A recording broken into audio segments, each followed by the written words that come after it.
d'abord ñu leen di jaajëfal ci seen rôle équilibre de l'information bi nga xamante ne moo tax tey ngeen ñëw ñun tam ñu accepté leen jël leen pour wax ci mu leer élection warul woon am waruwaay tey ndaxte nekkul ñooñu ñoom ñoo habilité pour organiser ay élection damay fàttali ne maire moo am droit fal délégué de quartier loolu la loi bi prévoir bu ñu bëggee nag bu ñu tànnalee quartier bi mu tànnal leen ki leen gënal depuis ba ma ñëwee ci bopp commune bi ba tey man maay def quartier bu nekk dama naan leen waxtaan leen seen biir su ngeen amee consensus ngeen ñëw proposé ñu su ngeen amul consensus dinañ yebal ay ndaw ñu ñëw waxtaan ak wax dëkk bi encadré consultation yi bañ mën a tànn kenn waaye bu fekkente ne ay nit dañoo dem dajaloo ci seen biir ñoo waxtaan ak commune bi ne leen may leen ñu ci contexte bi ñu nekk rassemblement yi xam nañ ne gënul ci jamono ji ñu toll beneen bi mooy délégué de quartier ba dafay soog a dëddu nañ may nit ñi benn diir bu ñu waxtaanee pour que ñu jëm ci organiser loo xamante ne ñëpp ñoo ciy ànd war waaye tànnal boppam délégué de quartier maire fal ko mu continuer ñu waxee loolu nag jàppoon nañu li leen wax la ñuy def ndaxte ca lañ tënkoon ak ñoom bu ñu yeewoo rek dégg na rassemblement am na fa dégg ne ña ngay fal ci loo xamante ne amul benn supervision parce que déjà même bu ñu doon fal sax war naa am un superviseur bu jógee à la mairie mu ñëw toog te loolu jotul am comme loolu amul nag ñun ñoo yebal wax dëgg yàlla ñi nga xamante ne ordre public ci seen loxo la nekk takk der yi ñëw tasaare jataay bi ngir que bu ëllëg si biree ñu vraiment ñu mën a toog waxtaan ci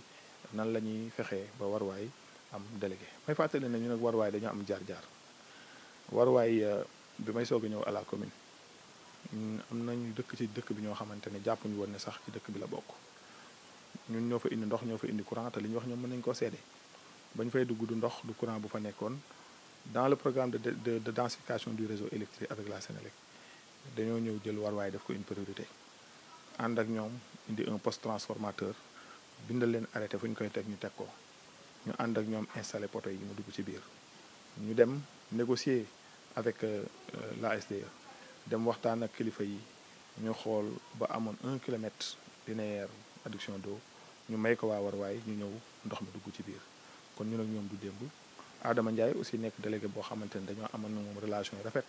noonu it nañ amee relation ak waa warwaay yëpp relation yi rafet a rafet kon lu mën a xew ñu waxtaanee ko ci biir mbokk mooy li nga xamante ne mooy indi jàmm bu ñuy wax consensus du ñeenti candidat wala juróom mooy indi consensus mooy dëkk bu waxtaan ba d'accord ci kenn te ci loolu aussi lañ bëggoon dem ak ñoom ñu d'accord ci kenn ñu fal ko mu continuer liggéey bu rafet bi nga xamante ne moom lañ seq ak commune bi ñu jëmale ko kanam loolu moo waraloon ñu intervenir par rapport ak xew-xew bi fa xewoon tey suba. aw ma benn candidat warwaay musuma leen a wax ne lan diw wala diw moo nekk sama candidat parce que su ma amee candidat am naa droit fal ko su ma ko defulee c'est parce que dama leen bëgg delloo ñu waxtaan waaye nag nit bu fekkee dafa wàññi ci cëram dénk leen bu leen jéem a nangu la mu yoroon yaa faak yéen a ko moom dañ leen a dénk na leen dem leen ngeen waxtaan mais kenn santu leen organiser ay élections ils ne sont pas habilités di organiser ay élections délégués de quartier yoon mayu leen ko kenn santu leen ko te bu fa maara day taali bu fa jaamaarloo amoon wala gaañante am fa su boobaa ñoom ñooy doon responsable yi ndaxte loolu nuy mel bu ñu koy def takk der yi dañoo war a ñëw mairie bi dafa war a taxaw ñëpp dañoo war a toog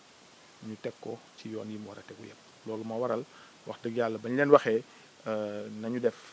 ñu indi yeneen tànk ñu yebal ñu fa ñëw wax dëgg yàlla dindi ko te dañu ci ay fan yu néew woo leen waxtaan ak ñoom ndaxte ci njaboot bi lañ bokk xool lan moo gën ci quartier ba ñu def ko waaye amuñ benn candidat bu figé bu ne kii lañ fi bëgg te loolu amul keroog ba Adama Ndiaye dëddoo ci bés bi ba ñu ñëwee ci kàddu yu njëkk a jib dégg nañ ci remplacement ñu mën a leen fexe leen ba question remplacement bu mu fi jib fexe leen ba dara bu mu ñaaw ginnaawam ndaxte délégué la woon boo xamante ne ku joxoon war waaye léppam la délégué la woon boo xamante ne yàgg na sonn pour dëkk bi kon bëgguma ginnaawam wax dëgg yàlla di am ay question remplacement yoo xam ne day indi coow. Bon, je vous remercie d'abord pour votre souci d'équilibre de l'information. Vous avez certainement tendu la parole à certaines populations à Warwaï qui certainement nous accusent de vouloir leur imposer un délégué de quartier, ce qui n'est pas le cas. Parce qu'après la disparition du délégué Adama Ndiaye, avec qui nous avions de très bons rapports nous prions et nous inclinons devant sa mémoire. Nous leur avons demandé d'attendre une certaine période avant d'organiser un remplacement. Ce qui n'a pas été respecté. Ils sont venus au bureau nous voir il y a un moment. On leur a demandé d'attendre quand même dans ce contexte où les rassemblements sont interdits, dans ce contexte où il vient juste d'être rappelé à Dieu. Donc, on devait quand même observer une certaine période, ne serait-ce que pour le respect de sa mémoire. Et après, avec la mairie, nous allons organiser quand même des élections dignes de ce nom. Pas organiser des élections, parce que aussi,